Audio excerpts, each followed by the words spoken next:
একটি প্রদেশ করব শুধুমাত্র সনাতনীদের জন্য। বাংলাদেশ ভেঙে টুকরো টুকরো করে দেওয়া হবে। হিন্দুদের জন্য নাকি এই দেশের ভেতর আলাদা আরেকটা দেশ বা প্রদেশ বানানো হবে, তাও আবার বাইরের কোনো দেশের সরাসরি সাহায্য নিয়ে।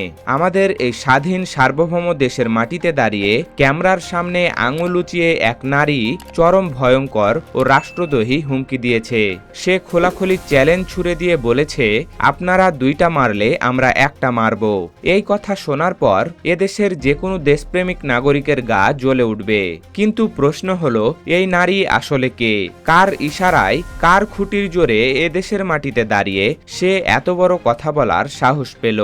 আর এর পেছনে ওপার সীমান্ত থেকে কি ভয়ঙ্কর গোপন খেলা চালানো হচ্ছে, যা শুনলে আপনার মাথায় রক্ত উঠে যাবে। আজ আপনাদের সামনে এই পুরো নোংরা কাহিনীর আসল রহস্য পানির মতো সোজা করে বলবো, তাই পুরো ভিডিওটি না টেনে শেষ পর্যন্ত দেখুন। এই যে মহিলা ক্যামেরার সামনে এসে এত গরম গরম কথা বলছে, তার নাম চৈতালি চক্রবর্তী। সে পেশায় একজন আইনজীবী বা উকিল। নিজেকে সাধারণ সনাতনীদের স্বঘোষিত নেতা দাবি করে সে সম্প্রতি ইন্টারনেটে এই বিতর্কিত ভিডিওটি ছেড়েছে। তার কথা শুনলে প্রথম দেখায় মনে হবে সে বুঝি খুব বড় কোনো অধিকারের লড়াই করছে। সে বলছে মন্দিরের দেবতা সে কোথায় বসাবে, কোথায় রাখবে, কতটুকু রাখবে, তার জবাব নাকি সে কাউকে দেবে না। আমাদের সংবিধানে প্রত্যেকের ধর্মীয় স্বাধীনতা আছে। যার যার ধর্ম সে তার মতো করে শান্তিপূর্ণভাবে পালন করবে। এতে এদেশের কোনো নাগরিকের বিন্দুমাত্র আপত্তি থাকার কথা না। কিন্তু নিজের ধর্মের কথা বলতে বলতে সে যখন আচমকা পুরো দেশটাকে ভাগ করার হুমকি দেয়, তখনই আসল খটকা লাগে। সে সরাসরি বলেছে, বেশি বাড়াবাড়ি করলে বাইরের দেশের সাহায্য নিয়ে বাংলাদেশের ভেতরে আলাদা প্রদেশ বানিয়ে ফেলা হবে। এখন ঠান্ডা মাথায় একটি কথা চিন্তা করুন, আমাদের দেশের সাধারণ ও দেশপ্রেমিক হিন্দু ভাই বোনেরা কি কখনো এই স্বাধীন দেশভাগের কথা বলেন? কখনো না। তারা এদেশের মাটিকে ভালোবাসেন। তাহলে এই চৈতালি কার বুদ্ধি আর কার গরমে এত বড় বড় রাষ্ট্রদ্রোহী কথা বলার সাহস পায়? কাহিনী কিন্তু শুধু এই চৈতালিকে নিয়েই না। এই নাটকের পেছনে আরেকজন মানুষ আছে, যার আসল পরিচয় জানলে আপনার চোখ কপালে উঠে যাবে।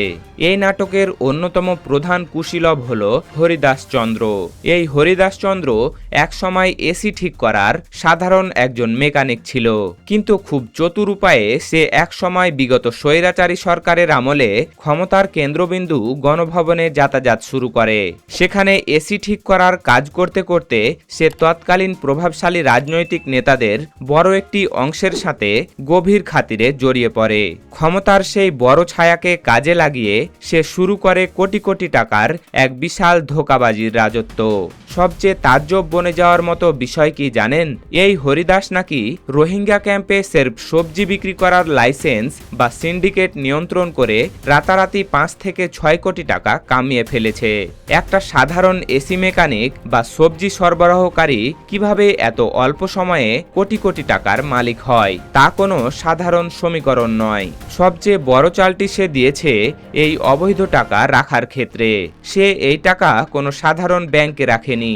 সে সুপরিকল্পিতভাবে এই বিপুল অর্থ ঢেলেছে গাইবান্ধার এক প্রত্যন্ত গ্রামের মন্দিরে। সেখানে সে লোকচক্ষুর অন্তরালে ধর্মীয় আবেগকে কাজে লাগিয়ে প্রথমে বড় বড় শিব ও কৃষ্ণের মূর্তি বানায়, আর এখন সেখানে প্রায় 17 থেকে 22 কোটি টাকা খরচ করে এক বিশাল রাম মন্দির বানানোর মিশন হাতে নিয়েছে। এই টুইস্ট এখানেই শেষ না, আসল খেলাটা আরো গভীরে। 2022 সালে যখন দেশের গোয়েন্দা সংস্থা আর র্যাব এই হরিদাসকে বড় এক জালিয়াতির অপরাধে গ্রেপ্তার করে, তখন তার আসল ভোটার আইডি কার্ড বা এনআইডি চেক করতে গিয়ে কর্মকর্তাদের মাথা ঘুরে যায়। দেখা যায় 2019 সালে সে অলক্ষ্যে নিজের নাম বদলে সম্পূর্ণ নতুন নাম রেখেছে তৌহিদ ইসলাম। ভাবুন একবার, মানে সে একই সাথে হরিদাস চন্দ্র সেজে কোটি কোটি টাকা খরচ করে বিশাল রাম মন্দিরও বানাচ্ছে, আবার নিজেকে কাগজে কলমে তৌহিদ ইসলাম পরিচয় দিয়ে গোয়েন্দাদের চোখ ফাঁকি দিয়ে বড় বড় জায়গায় অবাধে ঘুরে বেড়াচ্ছে। একেই বলে আসল ডাবল এজেন্ট। এবার এই দুইটা ঘটনাকে একসাথে মেলালে পুরো নোংরা ছকটা আপনার সামনে পরিষ্কার হয়ে যাবে। একদিকে চৈতালির মতো উস্কানিদাতারা রাজপথে দাঁড়িয়ে বা ইন্টারনেটে এসে গলা উঁচিয়ে বলছে বাংলাদেশ ভেঙে হিন্দুদের জন্য আলাদা একটা দেশ বানিয়ে ফেলবে, যাতে সাধারণ মানুষের মনে রাগ আর ক্ষোভ ছড়ানো যায়। অন্যদিকে হরিদাসের মতো ধূর্ত মানুষেরা কোটি কোটি টাকা খরচ করে এমন সব স্পর্শকাতর বা সীমান্ত এলাকায় বিশাল বিশাল মন্দির বানাচ্ছে, যাতে স্থানীয় সাধারণ মানুষদের ধর্মীয় অনুভূতিকে উস্কে দিয়ে একটা বড় ঝামেলা বাঁধানো যায়। এখন প্রশ্ন হলো, একটা সাধারণ এসি মেকানিক আর থার্ড ক্লাস নেত্রীর পেছনে এত বড় খুঁটির জোর দিল কে?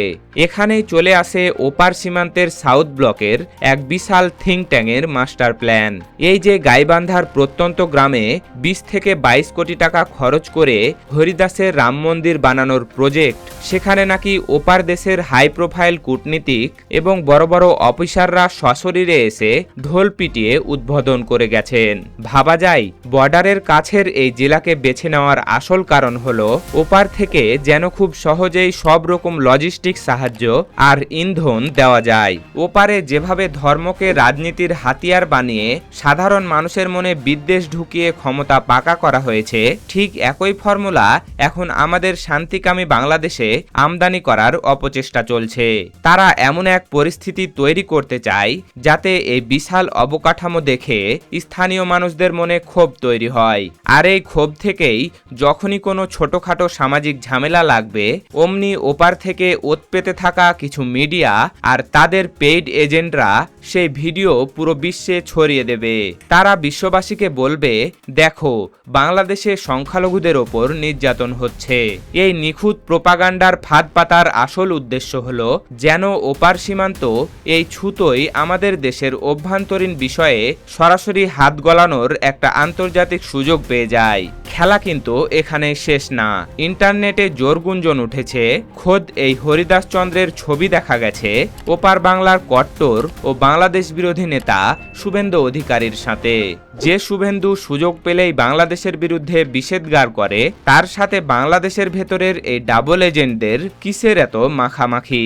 ওপার বাংলার এই উগ্র রাজনৈতিক নেতাদের সাথে গোপন টেবিলে বসে এই হরিদাস আসলে কিসের ছক কষছে?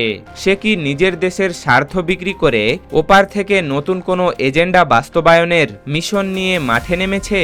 তার হাবভাব দেখে এটাই বোঝা যাচ্ছে যে পুরো কাহিনীটা সির্ফ একটা মন্দির বানানোর ওপরেই সীমাবদ্ধ না, বরং এর পেছনে বর্ডারের ওপারের এক গভীর কালো হাত লুকিয়ে আছে। 5ই আগস্টের ঐতিহাসিক ছাত্র জনতার বিপ্লবের পর বাংলাদেশ এখন আর কারো হাতের পুতুল বা দাবার গুটি নয়। বর্তমান বাংলাদেশ সম্পূর্ণ স্বাধীন, সক্রিয় এবং নিজস্ব শক্তিতে নিজের মতো করে দেশ চালাচ্ছে। আর এটাই সীমান্তের ওপারের কিছু নীতি নির্ধারকের রাতের ঘুম হারাম করে দিয়েছে।